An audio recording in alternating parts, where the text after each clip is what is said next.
Adjustment-nya itu apa, Bu? Kita beralih ke informasi lainnya pemirsa, buka puasa memang paling nikmat makan gorengan. Namun, tahukah Anda, gorengan memiliki jumlah kalori tinggi yang dapat menyebabkan berat badan naik hingga munculnya penyakit jantung. Di bulan puasa, menikmati gorengan saat berbuka memang sudah menjadi kebiasaan bagi sebagian besar warga. Macam-macam gorengan bisa Anda beli dari jajanan pinggir jalan hingga di restoran. Teksturnya yang renyah dan gurih membuat siapapun yang menyantapnya sudah pasti ketagihan.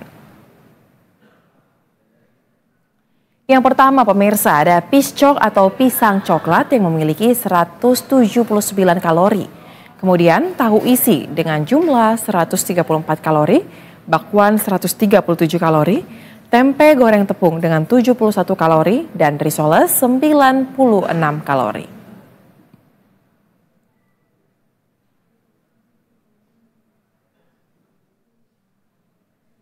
Lalu apa saja favorit gorengan warga untuk saat berbuka dan apakah benar gorengan selalu menjadi menu wajib usai beduk maghrib dikumandangkan?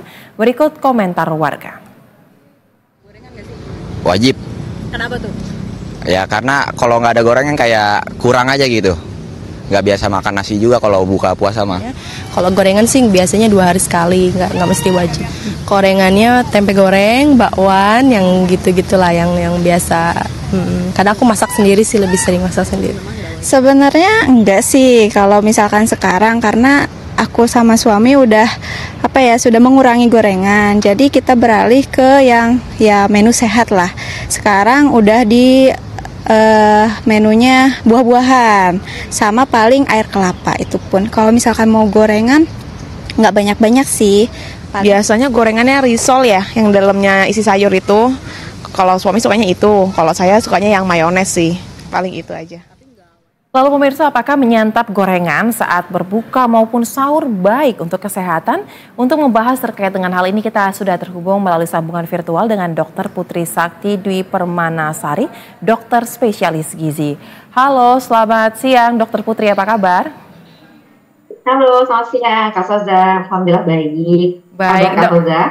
Baik, saya juga baik. Dokter, kita tadi lihat ya bersama-sama berita pengantar dan juga komentar warga mengenai menu gorengan yang sepertinya kalau nggak ada gorengan nggak afdol nih buka puasanya nih.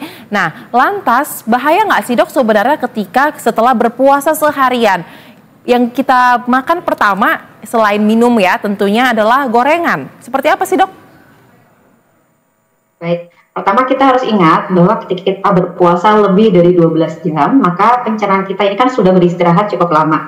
Sehingga apabila kita ingin mengonsumsi untuk iftar saat azan, sebaiknya mulailah dengan dia ini cepat menaikkan kadar gula darah secara bertahap, misalkan kurma.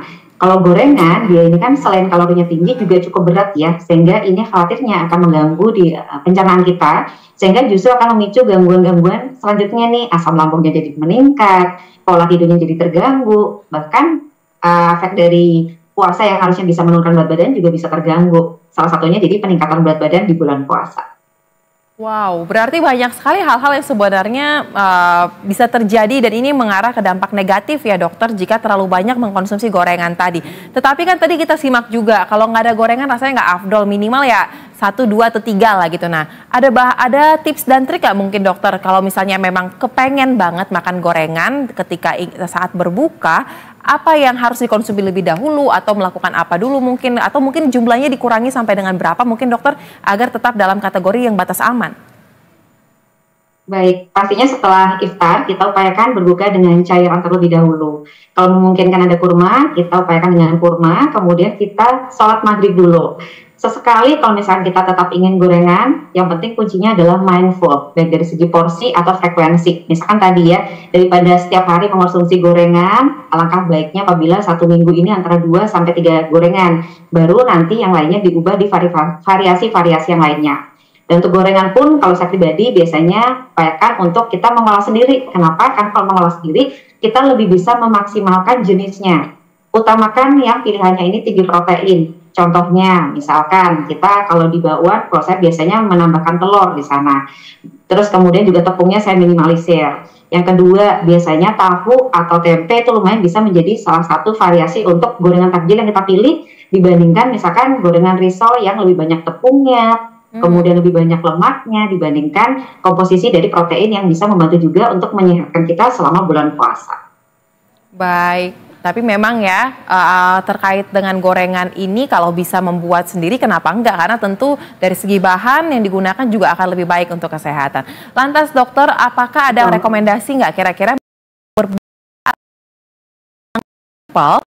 tetap mengenyangkan, tetap sehat untuk kita di tengah kita menjalankan ibadah puasa dan tetap ini juga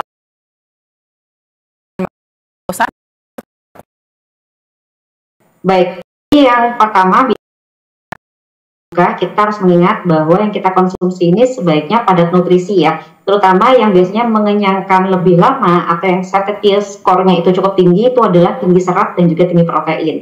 Jadi pastikan saat sahur maupun buka puasa menunya ini nggak harus mahal, simpel aja misalkan sayur bayam bening atau misalkan capcay, oleh sendiri yang mudah dan murah meriah. Nanti proteinnya kita kombinasi protein hewani dan nabati, misalkan dari ayam atau kalau susah telur misalkan gitu ya, atau ikan yang mudah kita olah terutama di malam hari.